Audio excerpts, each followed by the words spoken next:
Y bueno, vamos a pasar a la última ponencia de este seminario, que es básicamente una ponencia sobre los aspectos administrativos y jurídicos relacionados al teletrabajo. Y entonces aquí tenemos dos ponentes. Tenemos primero a Tabata Romero, que es directora de área de transformación digital y compliance empresarial de Ecoconsultores Empresarial.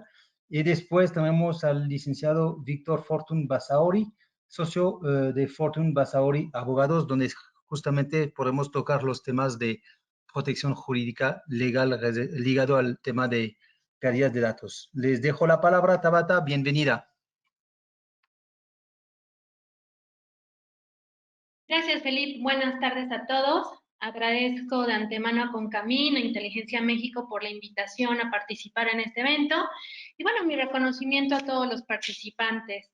Bueno, quisiera empezar comentándoles que en este momento el teletrabajo se configuró como un paliativo ante los efectos negativos de la pandemia. Derivado de esta y por mandato de ley también, las organizaciones se vieron obligadas a mandar a sus trabajadores a realizar sus actividades desde casa. Sin embargo, bueno, se hicieron de una manera un tanto acelerada, sin planeación. No obstante, de acuerdo con un reporte que hizo PricewaterhouseCoopers, ellos señalan que el 64% de los gerentes en México están considerando que el trabajo remoto o el teletrabajo llegó para quedarse y que apostarán por esta medida. Es entonces que en este sentido vemos la importancia pues de analizar todos los alcances legales para los trabajadores y los empleadores respecto de esta modalidad laboral. En cuanto a su marco jurídico, quiero comentarles que el teletrabajo no es nuevo. El teletrabajo está regulado desde el año 2012 en un apartado de trabajo a domicilio. Mediante una reforma se incorporó un segundo párrafo en el que se considera que el teletrabajo será aquel que se realice a domicilio, pero a distancia utilizando tecnologías de la información y de la comunicación. Como vemos, pues en realidad la legislación es un tanto insuficiente, no abraza todos los canales o todas las aristas que puede representar esta modalidad laboral, pero es así la forma en la que está regulada. Y es en este contexto que en el año 2019 la Cámara de Senadores aprobó una iniciativa de teletrabajo por virtud de la cual se pretende incorporar a la Ley Federal del Trabajo un capítulo especial para regularlo. En este capítulo, ¿qué es lo que se pretende regular? El convenio de teletrabajo, es decir, todas aquellas condiciones o consideraciones que deberán estar tomadas en cuenta en el convenio de teletrabajo. Se establece una norma oficial mexicana en materia de seguridad, salud y prevención de riesgos laborales, así como algunas consideraciones para respetar la privacidad y la intimidad del teletrabajador.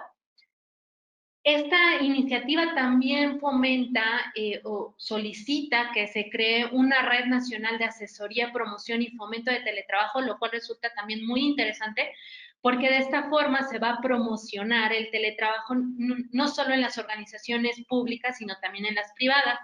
Y bueno, finalmente nos define lo que es teletrabajo y lo que es teletrabajador, entendiendo el teletrabajo como aquel que se realiza a distancia, sin requerirse la presencia física del trabajador y, bueno, mediante el uso de tecnologías de la información, en tanto que el teletrabajador se entenderá como aquel que en el marco de una relación de teletrabajo realice su actividad laboral fuera de las oficinas corporativas y mediante el uso de tecnologías de la información. Ahora bien, lo que les comentaba es que una parte muy importante son aquellos elementos o consideraciones que debemos de tomar en cuenta en el contrato. ¿Qué es lo que deberemos establecer? Bueno, elementos de tiempo, lugar y condición. Nos referimos a que en el contrato o en el convenio de teletrabajo, como lo señala la ley, debemos de señalar cuál va a ser la duración del teletrabajo. si va a ser por un tiempo indeterminado, si tenemos, por ejemplo, un contrato laboral cuya vigencia fenece en diciembre, bueno, si el teletrabajo va a durar desde este momento hasta diciembre o solamente 4 meses, etcétera. Algunas cuestiones de accesibilidad, es decir, si bien el teletrabajador va a laborar desde casa o desde el lugar que él estime conveniente, bueno, pues también tendrá que establecerse si en algún momento se requerirá de su presencia en las oficinas para tema de reportes, informes, juntas, etcétera. Se deberá establecer el lugar en donde se va a realizar el teletrabajo. Es decir, si se va a realizar en mi domicilio, pues tendré que señalar la ubicación del mismo, o si se va a realizar en algún telecentro o en alguna oficina virtual, etcétera. Y algunas condiciones, por ejemplo, cuando el teletrabajo pueda ser revertido. Todo esto debe establecer en el contrato porque no podemos pensar que en algún momento llegue por ejemplo, un director de recursos humanos y que él quiera en algún momento que ya toda la gente que esté teletrabajando pues regrese a las oficinas. Es por ello que es importante establecer bajo qué términos y condiciones se podrá revertir. Deberá establecerse del mismo modo herramientas del trabajo, las cuales se van a utilizar. En algunas empresas se establece que los trabajadores se podrán llevar a su casa la computadora, por ejemplo, una silla, como lo mencionó Nuria en la primera presentación, pero también hay algunas políticas que en término anglosajón se conoce como Bring Your Own Device, bueno, que se refiere a que entonces el teletrabajador podrá utilizar sus propios dispositivos y en este caso deberán establecerse pues algunas políticas determinadas para su uso. Igualdad de trato y pautas de comportamiento que se refiere a que, bueno, los trabajadores tendrán los mismos derechos que los trabajadores presenciales en cuestión de promociones, en cuestión de capacitaciones, descansos, vacaciones y también es importante establecer pautas de comportamiento como el uso de ropa adecuada. Costos y compensaciones, pues es una cláusula en la que se establecerá a cargo de quién correrán algunos los costos de energía, de internet para teletrabajar y en algunas organizaciones establecen una compensación para el teletrabajador. Del mismo modo, se establecen criterios de confidencialidad y medidas de seguridad informática, que es lo que vimos justo en el panel anterior. Y bueno, la confidencialidad pues se refiere a un acuerdo por virtud del cual pues el teletrabajador se comprometa a no compartir información con terceros y a no divulgar información por ningún medio electrónico o físico. Y bueno, las medidas de seguridad serán aquellas que el teletrabajador tendrá que adoptar para garantizar la seguridad informática de la empresa. Y finalmente, algunas cuestiones sobre los métodos de trabajo, es decir, cada cuánto vamos a entregar reportes, cuáles van a ser los medios de comunicación, con quién tendré que reportarme de manera constante. Por otra parte, en cuanto al compliance laboral en el teletrabajo, tenemos dos aristas que son muy importantes, que son la seguridad y la prevención de riesgos laborales y la protección de datos personales. Los riesgos laborales en el contexto del teletrabajo son muy importantes porque son un elemento diferenciador de un trabajo flexible. Recordemos que si bien no todo teletrabajo es trabajo flexible, es la forma en la que se representa la máxima representación del trabajo flexible, pero no será aquel en el que solamente se determina una política, por ejemplo, de los viernes no vamos a la oficina, todos trabajamos desde casa. Un teletrabajo representa una política institucional y para ello será importante determinar una transformación del lugar de trabajo en el que se establezcan políticas de control, orden y aseo, cuestiones relativas a riesgos eléctricos, riesgos locativos, atención de emergencias, en donde se le tendrá que capacitar al teletrabajador cómo deberá actuar, por ejemplo, en caso de una situación de emergencia. Definir también el lugar de trabajo es importante para cuestiones de accidentes laborales, es decir, si yo dentro de casa establezco un espacio físico determinado en donde voy a teletrabajar y por cuestiones propias del teletrabajo en el que ocupo tiempo para ir a hacer ir a hacer la comida y sufro algún accidente en la cocina, entonces eso no podrá ser considerado un riesgo de trabajo porque estoy fuera del espacio que se determinó para poder trabajar. Lo mismo sucede con los horarios laborales. Si yo tengo un accidente en casa, pero estoy fuera del horario laboral, no podrá ser considerado un accidente de trabajo. Entonces, estos van a ser elementos que nos van a permitir, pues, limitar las responsabilidades y también establecer obligaciones para cada una de las partes. Debemos observar también con relación a los riesgos laborales, trastornos musculoesqueléticos y fatiga visual. ¿Cuáles son los factores musculoesqueléticos que nos afectan? Bueno, pues temas relacionados con la postura, con el uso constante de una computadora, cómo deberá ser la posición del escritorio, qué tipo de silla debo usar, también como lo comentaron en ponencias anteriores, pues si no es adecuado, si no tengo a disposición una silla y estoy en un banco, bueno, pues entonces el empleador nos tendrá que proporcionar una silla que nos permita poder desarrollar nuestra actividad de manera adecuada.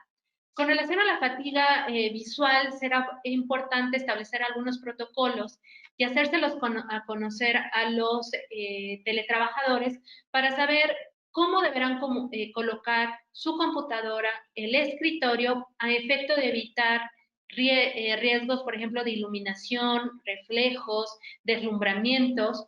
Entonces, para ello, pues lo podemos hacer a través de algunos comunicados, alguna capacitación breve, en la que, bueno, el teletrabajador tenga conocimiento cómo evitar este tipo de riesgo. Y uno de los riesgos, desde mi perspectiva, más importantes al teletrabajo es la organización.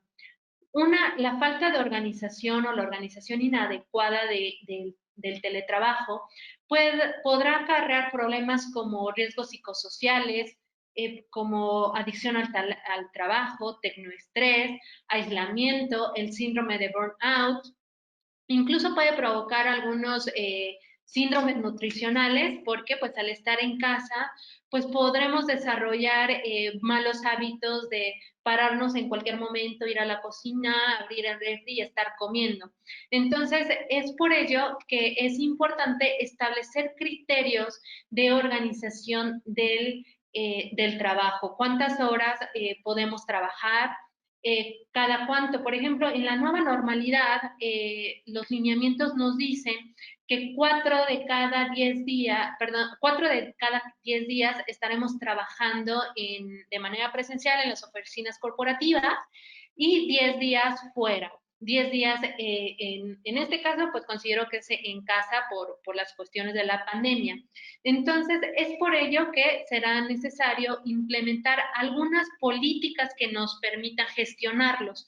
¿Cómo los vamos a gestionar? Bueno, pues la participación del líder es muy importante, tener una comunicación efectiva, desarrollar relaciones interpersonales, saber cómo está nuestro equipo de trabajo, si se encuentra cómodo, si se le está facilitando el teletrabajo, si le está costando trabajo organizarse, conocer, por ejemplo, cuáles son los horarios en los que están sus hijos en casa, eh, a fin de poder determinar un horario en el cual esté trabajando el teletrabajador y cuáles se queden fuera. Del mismo modo, para las cuestiones del lugar de trabajo, aquí esta consideración de la empresa, por ejemplo, en Francia lo que se hace es que el teletrabajador otorga un consentimiento previo para que el empleador vaya y verifique las condiciones en las que se encuentra el sitio de trabajo. O, por ejemplo, en Inglaterra se establecen a una autocomprobación. Se establece un checklist y a través de ese checklist el teletrabajador manifiesta que cuenta con las condiciones adecuadas para teletrabajar Y bueno, finalmente, pues promover buenas prácticas de seguridad y salud en el empleo. Y muy relacionado con esto, con esta forma de organización del teletrabajo y los riesgos que pueda acarrear, como por ejemplo el aislamiento, porque no podemos perder de vista que los seres humanos por naturaleza somos sociables. Entonces, esta modalidad laboral, si bien representa muchísimas ventajas y es una nueva forma de gestión y de organización laboral, bueno, no podemos perder de vista que puede provocar un aislamiento, que no nos sintamos muy cómodos de estar todo el día enfrente de la computadora sin una comunicación. Entonces, acá los líderes de equipo tienen una función muy especial. Y bueno, relacionado con esto están los riesgos psicosociales. La norma 035, que entró en vigor en octubre del año pasado en una primera etapa y en octubre de este año entrará una segunda etapa, nos dice que tienen como objetivo establecer algunos elementos que permitan identificar, analizar y prevenir factores de riesgo psicosocial en los centros de trabajo. Esta norma nos dice centros de trabajo, pero entonces tendremos que ver que en el teletrabajo, pues ese trabajo a domicilio se está convirtiendo en un centro de trabajo. Entonces los empleadores tendrán de alguna forma la obligación de poder, de gestionar algunos estos factores de riesgo. ¿Qué factores se evalúan con base en esta norma?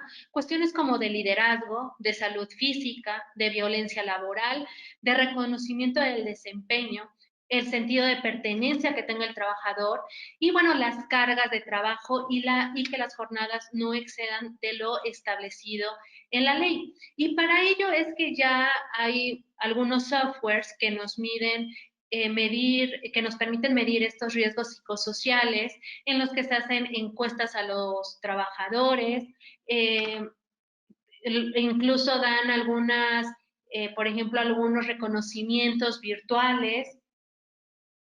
Y entonces esto nos permite tener una conciencia de cómo está psicológicamente el teletrabajador y bueno, estos softwares pueden ser una gran herramienta. Ahora bien, por parte del patrón, ¿qué otras cuestiones puede establecer como medida de prevención? Bueno, pues tener folletos, boletines, cartelones, en donde le haga del conocimiento al, al, al teletrabajador, que bueno, cuentan con algunos mecanismos para recepción de quejas en caso de que no se estén cumpliendo con algunos estándares, practicar exámenes médicos, difundir la capacitación, aplicación de cuestionarios. Esto es importante porque esto es lo que nos pide la norma. Entonces, nos pide evidencia documental. Entonces, es importante que todas estas medidas de prevención las documentemos para que si en algún momento llega algún inspector, bueno, contamos los elementos. Quiero recalcar que esto no solamente es en el teletrabajo, esto es una práctica con la que deberán cumplir todas las organizaciones en observancia a la norma 025.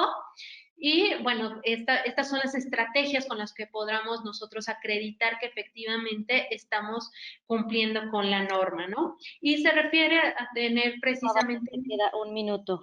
Sí, y bueno, del teletrabajado, bueno, finalmente respetar un derecho a la desconexión digital, lo cual es un tema muy novedoso, se reguló en España apenas el año pasado, como una medida que permitiera a los trabajadores pues conciliar la vida familiar con su trabajo. Y se refiere a aquellas políticas en las que el teletrabajador no tendrá la obligación de contestar por ningún medio digital un mensaje o un WhatsApp por parte del empleador y por otra parte la obligación del empleador por la parte de limitar el uso de las comunicaciones. Y bueno, eso es todo por mi parte y agradezco su atención. Muchas gracias, Tabata. Paso entonces ahorita la palabra a Víctor Fortun Basauri para cerrar esta última ponencia y entraremos en la fase de preguntas y respuestas.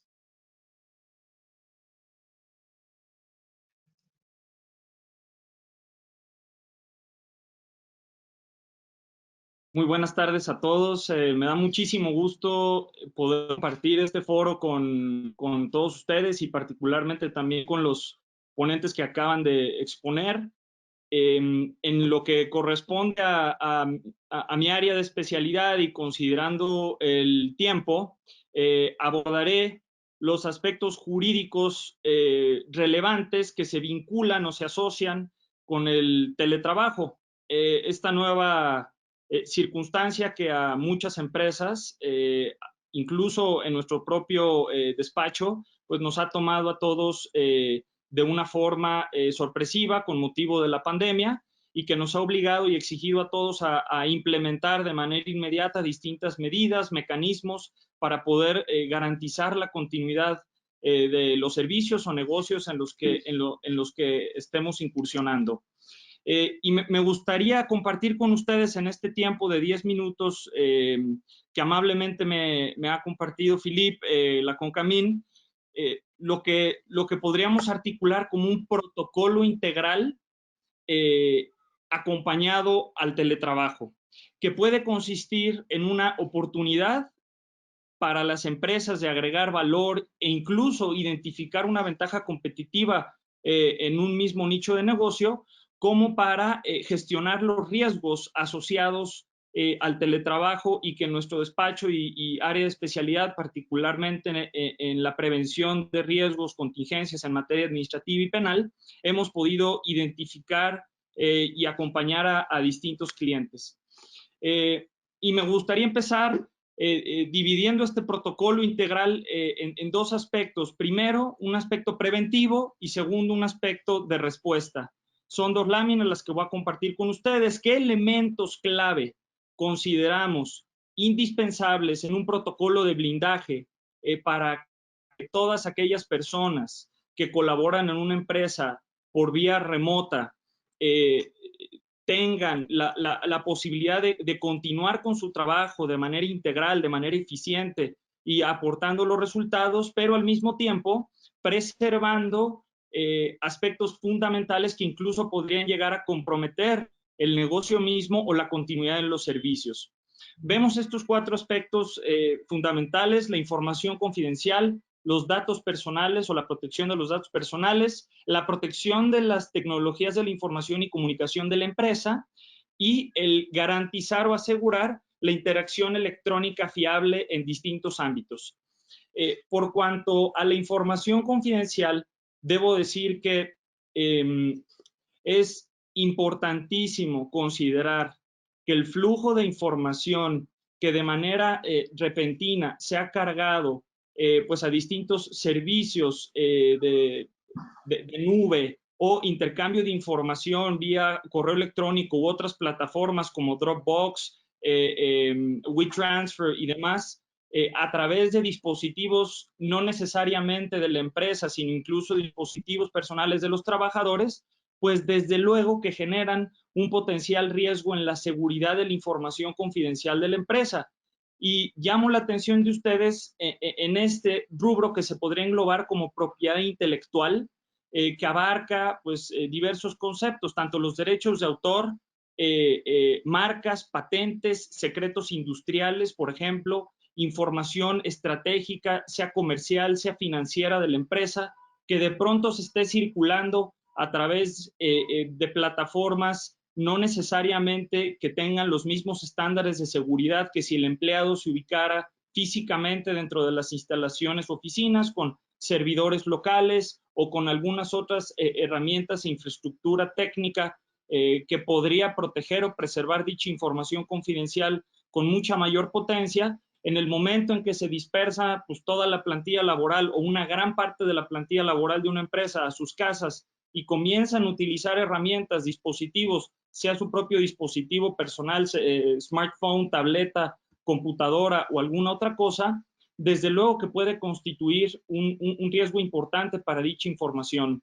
Y un protocolo integral de blindaje, además de acompañar las soluciones técnicas que ya comentaban los anteriores ponentes en el bloque previo, desde luego que tiene que tener un componente jurídico robusto, que no necesariamente y no solamente se agota con tener un convenio de confidencialidad con una serie de cláusulas, sino acompañarlo de otros mecanismos importantes de cumplimiento que estén perfectamente integrados con las soluciones técnicas que se pretendan aplicar, ¿no? Me refiero a la infraestructura física y tecnológica que se pretenda aplicar, que eso esté perfectamente engranado con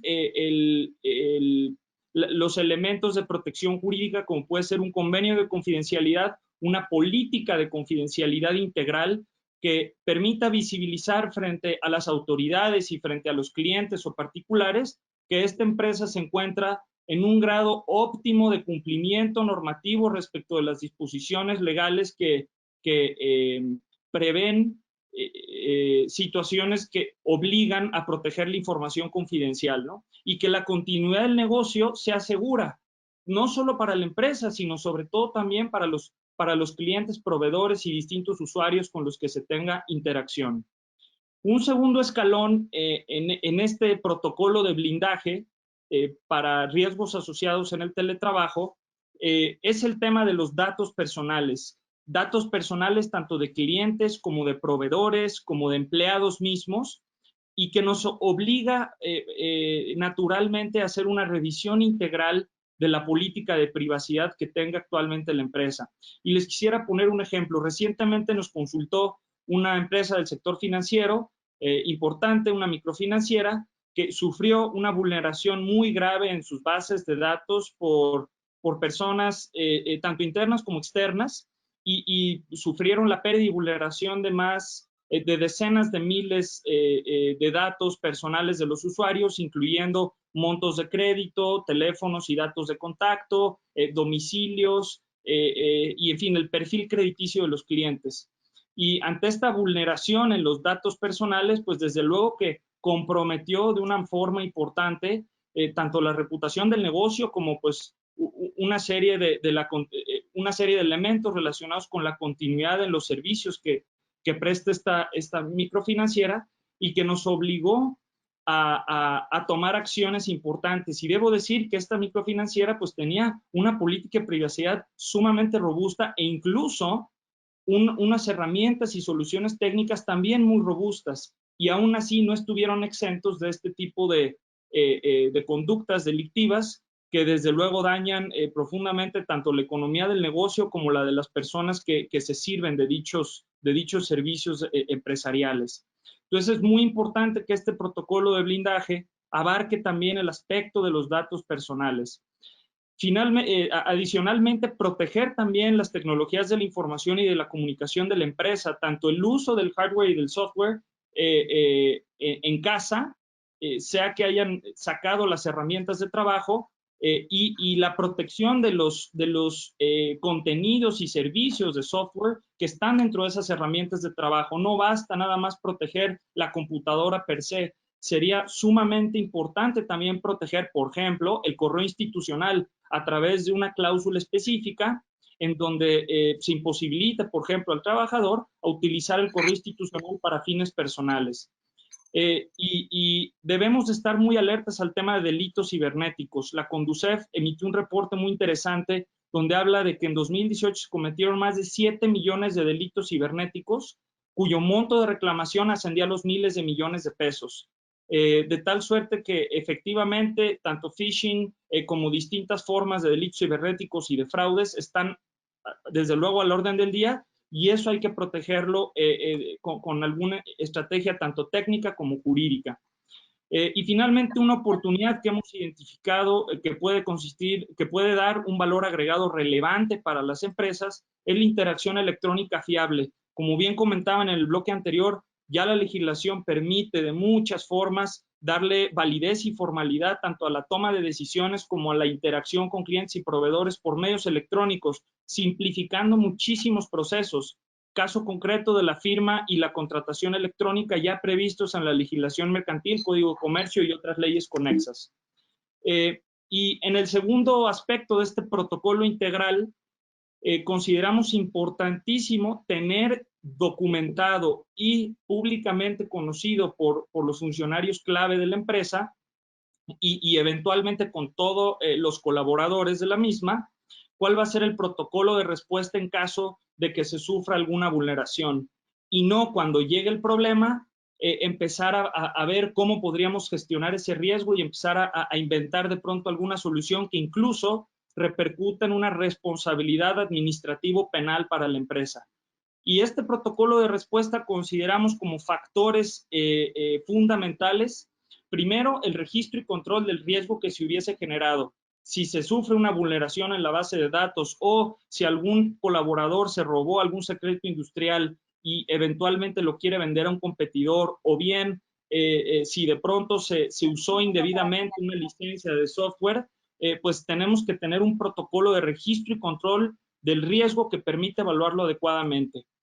Siguiente paso, saber específicamente, dependiendo del tipo de riesgo, a quién se alerta, sea a nivel interno de la empresa o a nivel externo, por ejemplo, a los clientes, cómo se debe de alertar a los clientes que se sufrió una vulneración, en qué medida, bajo qué parámetros de comunicación, y también la denuncia, particularmente ante la autoridad competente que corresponda según el riesgo, ¿no? Sea el Ministerio Público Federal, o sea, la Fiscalía General de la República, o el Ministerio Público Local, la Fiscalía General de algún estado, o bien el Instituto Nacional de Acceso a la Información, el INAI, y saber a qué autoridad recurrir, en qué momento, dependiendo del tipo de riesgo, y eso ya tenerlo documentado.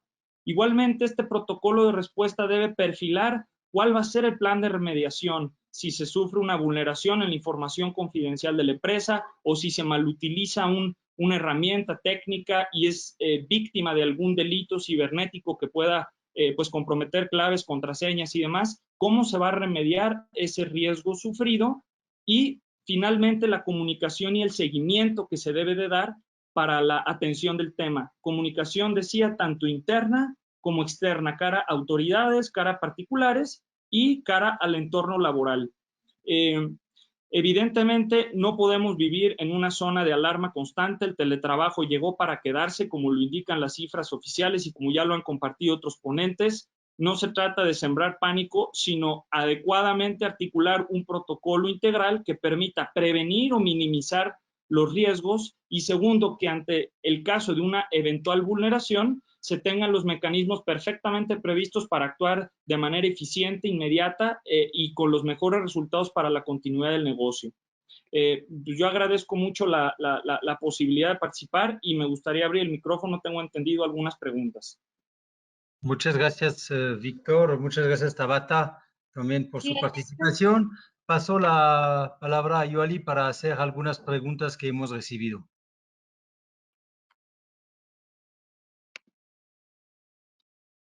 Gracias. Pregunta para Tabata. Si tenemos contratos indeterminados y ahora implementaremos el home office 3 días a la semana, ¿debemos de hacer un convenio modificatorio o hacer un nuevo contrato? Un convenio modificatorio es lo que sería lo ideal. A través de este convenio, nosotros tendríamos que estar adicionando aquellas cláusulas relativas al teletrabajo, estableciendo precisamente que, por ejemplo, de los 5 días laborales vamos a realizar 2 días en casa y 3 días de manera presencial.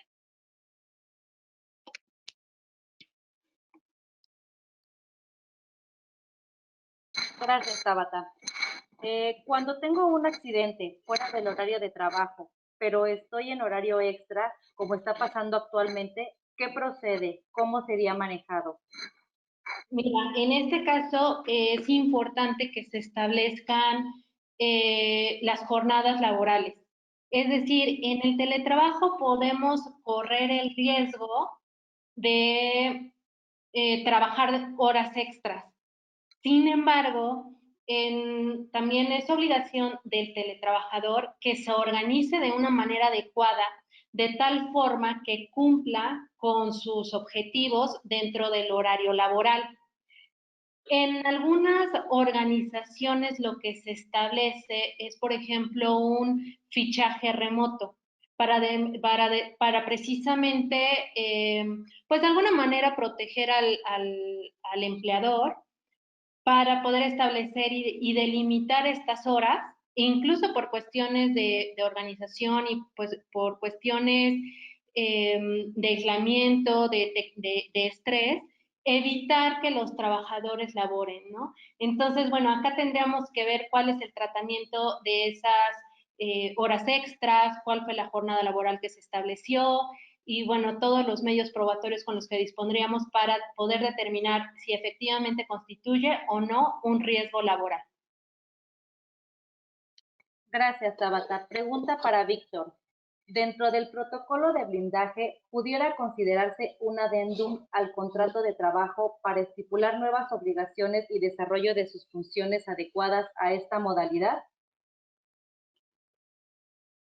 Por supuesto que sí, muchas gracias por la pregunta. Por supuesto que sí. De hecho, es conveniente en este proceso y nueva dinámica hacer un análisis profundo y robusto de las condiciones establecidas en el contrato de trabajo y documentos conexos como convenios de confidencialidad o documentos cartas responsivas respecto de herramientas de trabajo y otros insumos proporcionados por el patrón, para poder determinar qué alcance tienen actualmente y si cubren suficientemente y con todos los elementos la protección de los puntos que señalábamos, ¿no? Información confidencial, protección de datos, las tecnologías de información y la comunicación y la interacción electrónica fiable.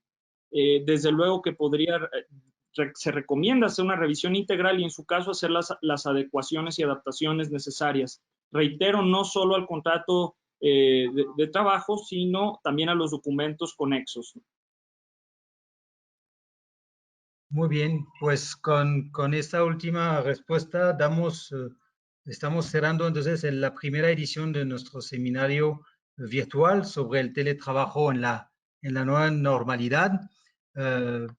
Quiero realmente agradecer a todos los ponentes que nos han acompañado el día de hoy para compartir cada quien de su lado su expertise. Espero que fue de utilidad. Espero que eso generó por parte de ustedes algunas interrogaciones, preguntas en temas de recursos humanos, en temas de tecnología, de riesgos de seguridad o de aspectos administrativos. Espero que lo disfrutaron. Al final de este seminario recibirán seguramente un email con una encuesta para darnos el feedback sobre esta primera edición y también estaremos compartiendo una liga, porque muchos de ustedes nos los piden, estaremos compartiendo una liga donde ustedes pueden tener acceso a la grabación de este seminario que se ha hecho. Por último, termino con este slide donde quiero de una vez anunciarles el próximo taller que tendremos. Ahí será un taller muchísimo más corto, de 1 hora, hora y 15, sobre un taller de ciencias de datos para CEOs. Ahorita que estamos ya en este mundo digital, con una aceleración de la transformación digital, nos parece importante que ustedes puedan escuchar una plática muy corta, muy concisa de un data scientist que es Edwin Cházaro Argueta de Rich IT, que nos compartirá justamente cómo ustedes, pequeñas, medianas o grandes empresas, cómo pueden aprovechar la data de su negocio. Yo creo que es una plática que es muy valiosa. Los esperamos entonces el 16 de junio de las 17 horas a las 18 horas 15 para poder seguir avanzando en este ciclo de seminarios virtual de la Comisión de Transformación Digital de la CONCAMIN. Muchísimas gracias, excelente día y gracias por acompañarnos tan numerosos en esta primera edición. Muchísimas gracias. Hasta luego.